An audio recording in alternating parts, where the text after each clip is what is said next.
അസ്സലാമു അലൈക്കും വറഹ്മത്തുള്ളാഹി വബറകാതുഹു. Hi everyone. നമ്മൾ നമ്മുടെ ക്ലാസ്സിൻ്റെ 29ാമത്തെ ക്ലാസ്സിലേക്ക് പ്രവേശിക്കുകയാണ്.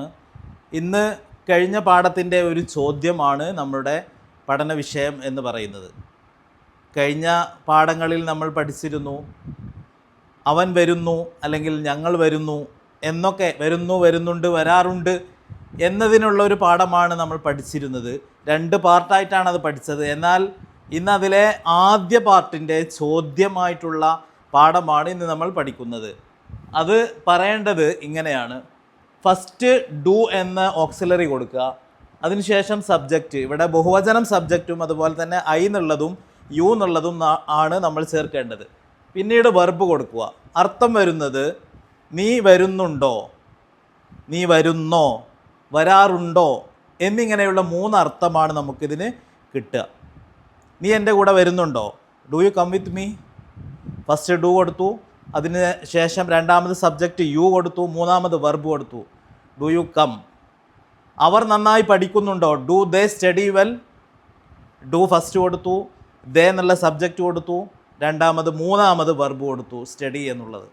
ഇങ്ങനെയാണ് ഇതിൻ്റെ ഘടന എന്ന് പറയുന്നത്. അപ്പോൾ ഫസ്റ്റ് സബ്ജക്റ്റ്, അതുപോലെ ഫസ്റ്റ് ഓക്സിലറി ഡു എന്നുള്ളത്, രണ്ടാമത് സബ്ജക്റ്റ് ഇവിടെ ദേ എന്ന് കൊടുത്തിട്ടുണ്ട്, മൂന്നാമത് വെർബ്. ഇത്രയും ആയാൽ ഇതിൻ്റെ വാക്യഘടന ഇവിടെ നമുക്ക് പൂർത്തിയായി. അർത്ഥം കിട്ടുന്നത് ഇപ്പോൾ ഡു ദേ സ്റ്റഡി, അവർ പഠിക്കുന്നോ, പഠിക്കുന്നുണ്ടോ, പഠിക്കാറുണ്ടോ, 3 തരത്തിലുള്ള അർത്ഥം ഇതിന് നമുക്ക് കിട്ടുന്നതാണ്. ഈ ചോദ്യമാവുമ്പോൾ ഇങ്ങനെയാണ് 3 അർത്ഥം കിട്ടുന്നത്. ഇവിടെ നമുക്ക് ചേർക്കാൻ കഴിയുന്ന സബ്ജക്റ്റുകൾ ഏതൊക്കെയാണെന്ന് ചോദിച്ചാൽ, മുഴുവൻ ബഹുവചനത്തെയും നമുക്ക് ഈ വാക്യഘടനയിൽ സബ്ജക്റ്റായി കൊടുക്കാം. അതുപോലെ തന്നെ ഐ എന്നുള്ളതിനെയും കൊടുക്കാം, യു എന്നതിനെയും കൊടുക്കാം. ഉദാഹരണത്തിന് ഡു ഐ ടീച്ച് വെൽ, ഞാൻ നന്നായി പഠിപ്പിക്കുന്നുണ്ടോ.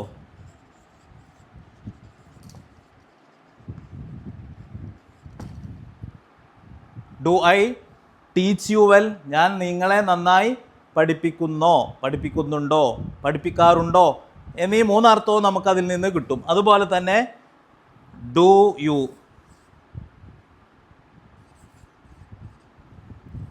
യു സ്റ്റഡി വെൽ, നീ നന്നായി പഠിക്കുന്നോ. നീ പഠിക്കുന്നുണ്ടോ, പഠിക്കാറുണ്ടോ എന്നുള്ള അർത്ഥവും ഇതിന് തന്നെ കിട്ടും. Do you go to college, നീ കോളേജിൽ സ്ഥിരമായി പോകാറുണ്ടോ എന്നിങ്ങനെ നമുക്ക് സ്ഥിരമായി ചെയ്യുന്ന കാര്യങ്ങളിലൊക്കെ ചോദ്യം ചോദിക്കാൻ ഈ ഒരു വാക്യഘടനയാണ് ഉപയോഗിക്കുന്നത്. അപ്പോൾ നമ്മളിവിടെ ശ്രദ്ധിക്കേണ്ടത്, ഡു എന്നുള്ള ഓക്സിലറി ആണ് ചേർക്കുന്നത് എങ്കിൽ അതാണ് നമ്മൾ ഇന്നത്തെ പാഠത്തിൽ പഠിക്കുന്നത്. സബ്ജക്റ്റ് ബഹുവചനമായിരിക്കണം എന്ന് നിർബന്ധമുണ്ട്.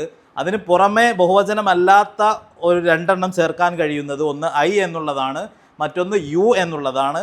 ഇത് നമുക്ക് അക്സെപ്റ്റബിൾ ആണ്. ഇവിടെ ഐ എന്നുള്ളതും യു എന്നുള്ളതും മറ്റു എല്ലാ ബഹുവചനങ്ങളും നമുക്കിവിടെ ചേർക്കാം.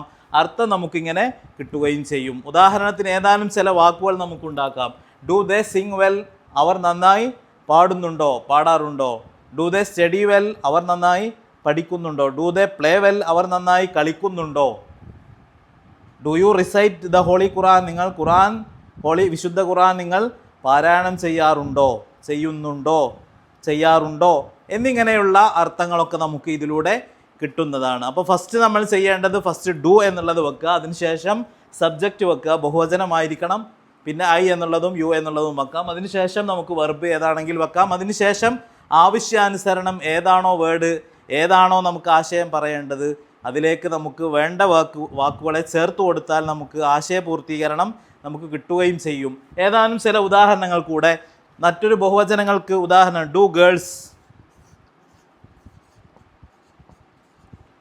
Girls dance,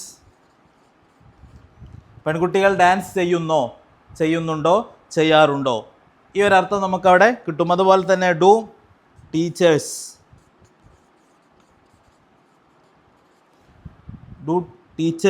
practice that. അധ്യാപകർ ടീച്ചേഴ്സ് അത് പ്രാക്ടീസ് ചെയ്യാറുണ്ടോ? Do students do there homework? കുട്ടികൾ അവരുടെ ഹോംവർക്ക് ചെയ്യാറുണ്ടോ? അപ്പോൾ ഫസ്റ്റ് ഇവിടെ ഡു സ്റ്റുഡൻസ്, ഇവിടെ നമുക്ക് ഡു സ്റ്റുഡൻസ് എന്ന് എഴുതി കൊടുക്കുകയാണെങ്കിൽ ഈ വെർബിന് പകരം ഡു എന്നുള്ളൊരു മെയിൻ വെർബായിട്ടും കൊടുക്കാം. ഡു സ്റ്റുഡൻസ് ഡു, കുട്ടികൾ വിദ്യാർത്ഥികൾ ചെയ്യാറുണ്ടോ? ദെയർ ഹോംവർക്ക്, അവരുടെ homework. Do students do there homework, കുട്ടികൾ അവരുടെ ഹോംവർക്ക് ചെയ്യാറുണ്ടോ? ഡു വി സ്റ്റഡി വെൽ, നമ്മൾ നന്നായി പഠിക്കാറുണ്ടോ? ഡു വി എക്സസൈസ് വെൽ, നമ്മൾ നന്നായി എക്സസൈസ് ചെയ്യാറുണ്ടോ? ഫസ്റ്റ് ഡു കൊടുത്തു, ദെൻ വി എന്നുള്ളൊരു സബ്ജക്റ്റ് കൊടുത്തു, പിന്നെ എക്സസൈസ് എന്നുള്ള ഒരു വെർബ് കൊടുത്തു. ഡു വി എക്സസൈസ് വെൽ, നമ്മൾ നന്നായി എക്സസൈസ് ചെയ്യാറുണ്ടോ?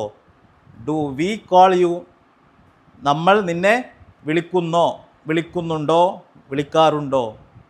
ഡു പാരൻസ് കോൾ യു, രക്ഷിതാക്കൾ നിന്നെ വിളിക്കുന്നുണ്ടോ?